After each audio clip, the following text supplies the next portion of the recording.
Здравствуйте, мои дорогие подписчики и зрители моего канала. Сегодня я вам покажу, как приготовить вот такой замечательный клубничный тортик. Рецепт этого торта у меня уже достаточно давно. Еще когда я была школьницей, я выписывала рецепты в тетрадочку. Эту тетрадочку долго не могла найти, и вот совсем недавно, наконец-то, я ее нашла.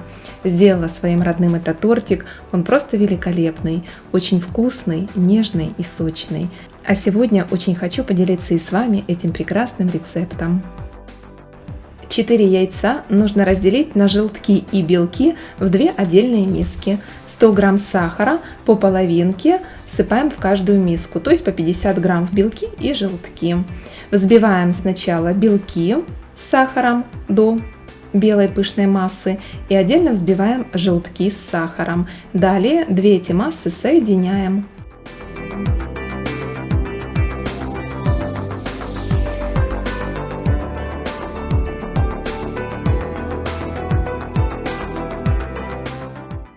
«100 грамм муки просеять и 1 чайную ложку разрыхлителя.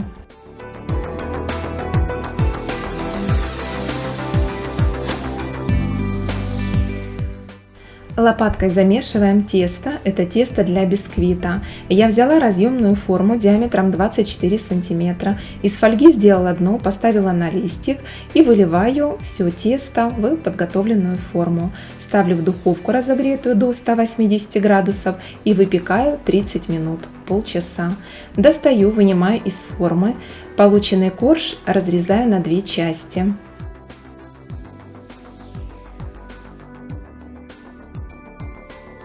Одна столовая ложка желатина с горкой и 100 мл воды. Все перемешать и оставить минут на 10 набухать желатин.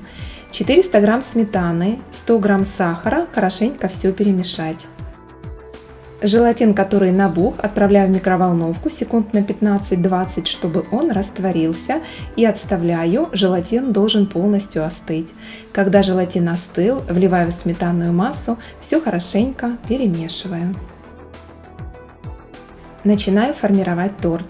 1 корж отставляю, на 2 корж одеваю кольцо и закрепляю, максимально прижимая края к краям.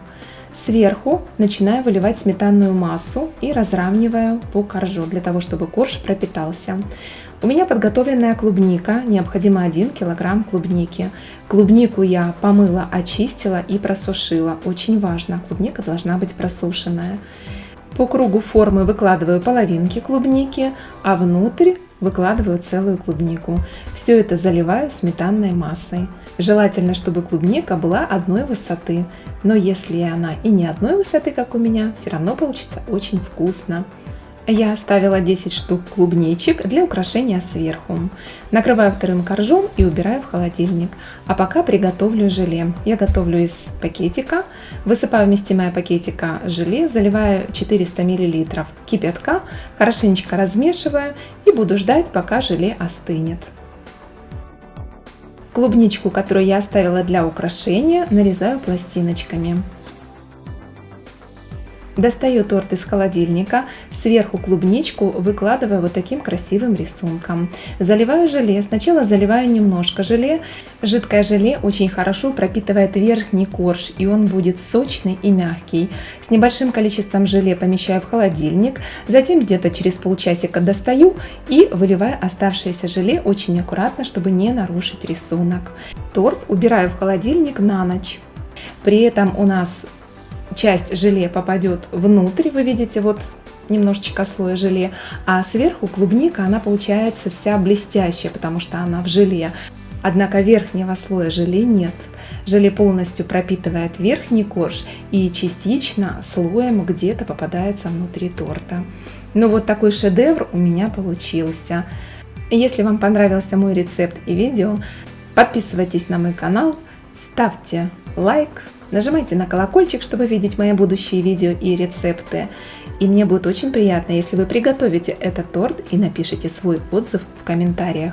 А также в комментариях вы можете писать все, что вам хочется. А мне будет очень приятно почитать ваши комментарии и ответить на них. До новых встреч. Пока-пока. Всем любви, счастья и хорошего настроения.